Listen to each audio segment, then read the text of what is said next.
Hello guys, welcome back to another video. This is the Football Connect LFC. I'm your host Sam, and we are back again with another one. So many breaking news that came out today. A lot of things have happened. Darwin Nunez, Alexander Isak, Harvey Elliott, Tyler Morton, as well as Barcola, by the way. Out of nowhere, Barcola is involved in this story, in this weird saga. So we're going to talk about it. Of course, the Alexander Isak situation always going to keep continuing until we get an idea of what exactly is the mission and what's going to happen in Liverpool. So do me a favor, click the like button, subscribe to Connect, the best way you support us here at TFC. By the way, go check out the Football Connect on YouTube as well, on Facebook, wherever you can find us. We're all in all platforms, people. It's important. Let's support each other. Let's get into the video. So, breaking news that came out today was we were being told by Fabrizio Ramon that El Hale are close to finalizing a deal for Darwin Nunez after verbally agreeing with Liverpool. The club have settled their terms, and El Hale are now discussing personal terms with Darwin Nunez. Then he followed up, Demasio then followed up from this story in saying that Darwin Nunez has reached an agreement with El Hale. El Hale will pay around 65 million euro in terms of everything, including add-ons. Then it continues. Fabrizio Ramon said that if Darwin Nunez agrees personal terms with El Hale, he can fly any moment for medicals because club-to-club discussion is done. So Demasio confirmed that there is an agreement on personal. Then also Fabrizio confirmed that there was an agreement with clubs. Then, of course, the day continued. We were waiting. So many people were saying that it was premature. Fabrizio Ramon came out again and said that Liverpool and El Hala have reached full agreement for 53 million euro plus fee with easy achievable add-ons to raise the total package to about 65, where it is. Discussion on now ongoing with Darwin Nunez over personal terms to finalize the move. Then Sasha is what? Sasha Bayolari, I think I can pronounce it well. I hope I did not destroy somebody's name. He said that Darwin Nunez is close to joining El Hali on a 3-year deal worth around 25 million pound US dollars, 25 million US dollars, I don't know, per year. That's his deal, by the way, 25 million US dollars per year. Liverpool are set to receive their 50 million pounds asking price. El Hale wants to finalize the deal this weekend. That's what he said. David Ornstein brings out a news to confirm that what other people were saying were actually not actually in the right path. This is what he said. El Hale have reached an agreement in principle to sign Darwin Nunez from Liverpool. The deal is worth around 53 million euro plus add-on with the 26-year-old showing willingness to accept the move. Paul Joyce comes up and said the departure of Darwin could continue the overhaul of Slot's squad with Harvey Elliott, who was attracting attention from Leipzig, and Federico Chiesa, who could also leave.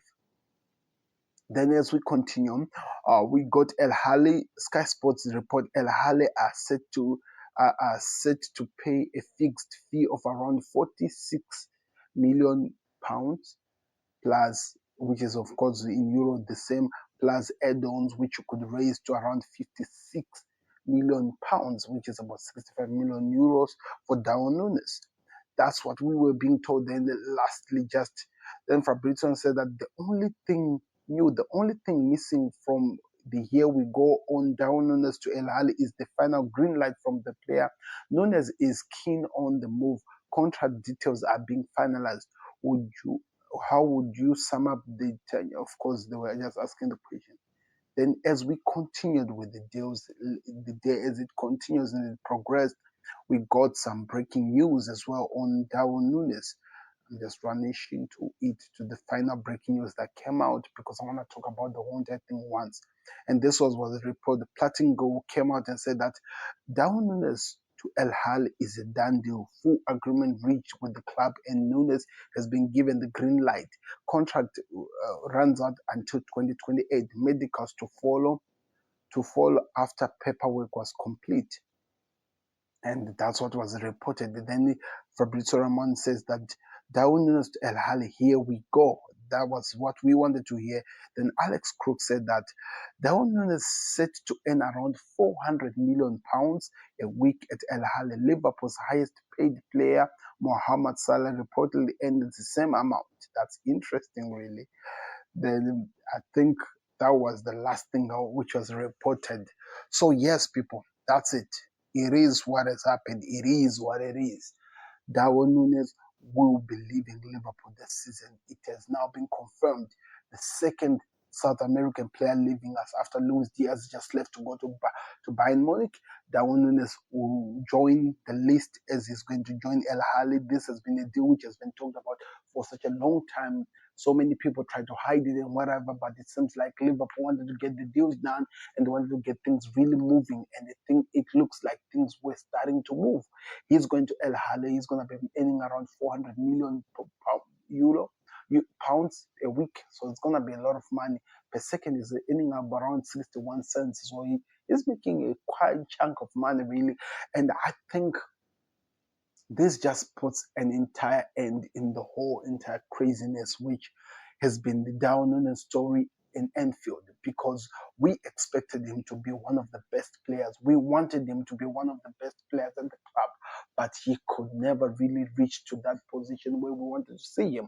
He tried by all means to do so much. He really did so much missing on the post, and sometimes we could tell that the IQ really of the player was a bit missing. I'm sorry I have to say that, but the brain IQ in terms of decision making in most important positions, it was really lacking, and it caused so many problems with the fan bases because we were always asking if he was ever gonna deliver. So I'm really happy that this is over, and I hope he has an amazing time where he's going. And let's see what happens when he comes, whatever that happens when he's now in El Hali. On another story, according to Lee Raider, who is a Newcastle-based journalist, and this is what he had to say.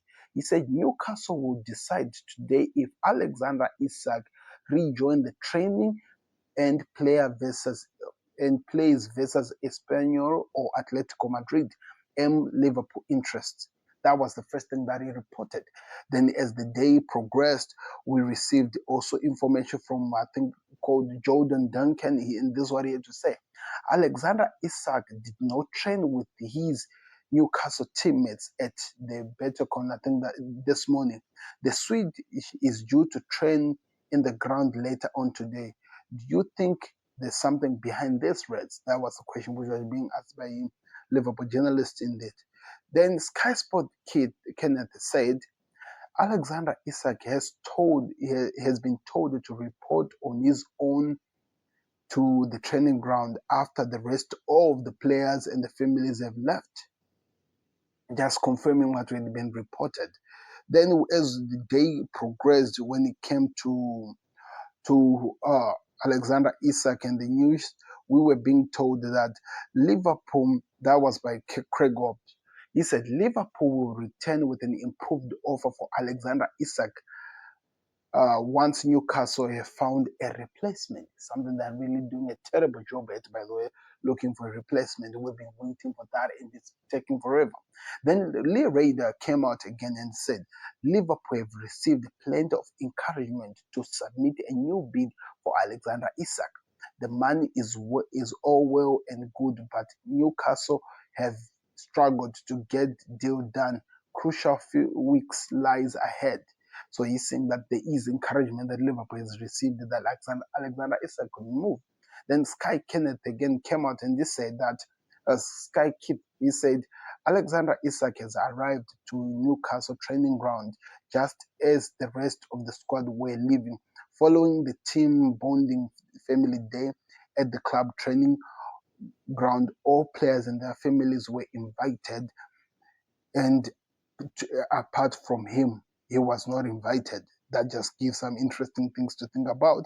Then he said that Eddie Howe is now set to hold talks with Isak, who is agitating for a move away from the club and failed to travel to a preseason tour in Asia.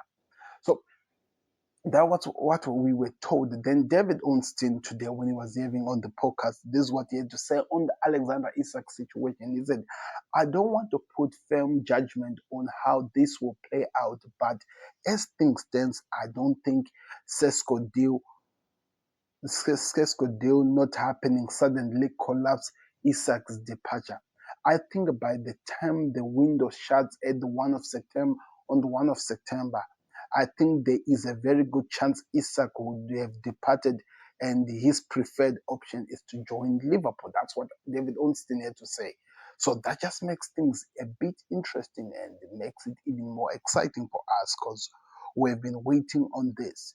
Then, of course, the Barcola situation comes out from this, but it's moving people. That's the only thing that I'm saying because I think all the journalists that are in the Newcastle side of this situation, they're now starting to believe that Alexander Isak is going to move. They're now actually starting to believe that it's just a matter of time before Isak actually moves because it looks like a situation turns is really untenable.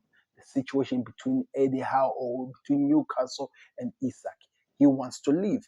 And according to people like Andy and stuff like that, they're even talking about that it seems like after today it was not actually a training of Isak. It was because he was going to be meeting with Eddie Howe as they were talking about what's going to happen. And if things did not go well, we will know very, very soon in few hours. But things are not looking good, people, and we'll keep you updated over the Isak situation because out of nowhere, a Barcola came out of nowhere, and this what was we were told by Prozinko. Liverpool want to sign Bradley Barcola and have already tracked the winger tracking the winger for a long time. The Reds hope their constant interest could help them swap the player, but convincing PSG who are not looking to sell will require a strong offer. That's what he had to say. Then, of course, news came out again from Sacha Savolet, and it is what he had to say. He said Liverpool have set to proceed with concrete offer for the PSG Bradley 22 Bacola, and Liverpool are very determined to transform their interest into a bid during the recent talks. And I think Fabrizio Ramon comes out and said that for Liverpool, it's not about Isak and Barcola, even if Nunez and Diaz and Chiesa leaves, it's both of them. It's both of them. Liverpool prioritize Isak in case it can't happen. Bradley Barcola is the dream option in terms of wingers. Isak remain one way advanced. So that was interesting. Platingo said that Liverpool wants to sign a top winger. I don't know who the winger is, but that's what was actually reported. So there's a lot of things that is happening when it comes to Barcola, people. And the one thing I can tell you, as much as we might be told we like him, as much as we might be told that something could happen, I get all that, and I'm not disagreeing with people. But if I remember so well, I've heard people talking.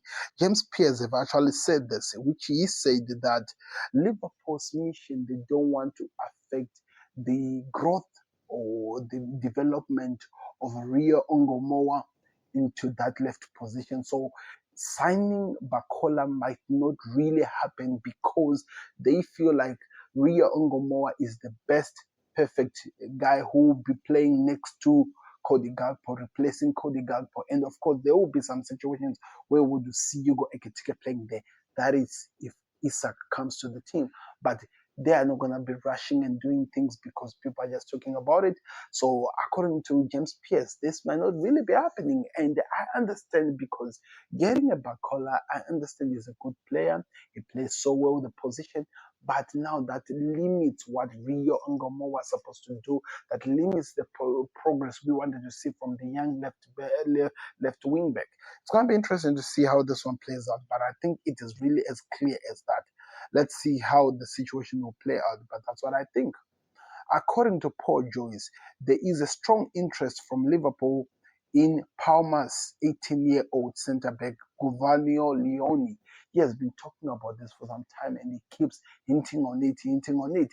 Remember, we are working to try and get Gay to come into the team, but it might actually be different from what we are expecting because there is an opportunity that Liverpool actually go for this player rather than the one that we are being told in the transfer news and what people are saying. So let's keep an eye on this Palmer's young centre back because he could be the guy that joins Liverpool. There was an amazing story, something that was written by Tyler Morton. I would advise that you guys go watch it and listen to what was said. According to Fabrizio Ramon, Leipzig have begun talks with Harvey Elliott over contract terms, identifying him as their priority target to replace Javi Simon. Discussions are ongoing while they wait for the player's decision. Then Theo Square Echo said that Liverpool have no intention of selling their players cheaply. They will be demanding so much money to get on the Elliott situation. So we have to keep an eye on that one. And like I'm saying, go listen to what Tyler Martinez say. A lot of movements are happening, and the Arne Slot's team might look very, very different come beginning of the season. So I want to hear your thoughts in the comment section. What do you think of us losing Elliot? Are you really thinking it's something that can happen? Do you even want something like this to happen or what? Let me know in the comment section. That's what I'm excited. A lot of things have happened today. Nunez gets his move. He's going to be moving to Saudi Arabia. Tomorrow, according to reports, he'll be coming in to see the teams and he says his goodbye before he jets off to Germany for the medicals. Then we'll be told that it's done. We'll wait to see what happens. Liverpool are recouping some money, are trying by means to build for the future. A here we go is there, but a here we go doesn't always mean that it's done. Things could change. On the Elliott situation, if he's happy because he wants to be in the 2026 England Cup team, and if he feels like he has to be away from the squad to get that opportunity, then I think he has an opportunity to do so. Because, of course, a lot of things which you're being told, Trey Nyoni could be playing a pivotal role in that Liverpool squad going forward as Arne Slot prepares for next season. So it's not going to be a rush. It's not going to be going anywhere. We just have to wait and see how things plays out. A lot of things are happening, people. We'll keep you updated on the Isak situation. I think we just have to see what happens. Newcastle are now thinking of going to Nicholas Jackson. If they're moving that direction, then they should start doing some movements. Let's see what happens because time is ticking. And we'll keep you updated with everything that is happening. Click the like button, subscribe to Connect. We'll see you on another one. We're out. Peace. Subscribe to the Football Connect LFC.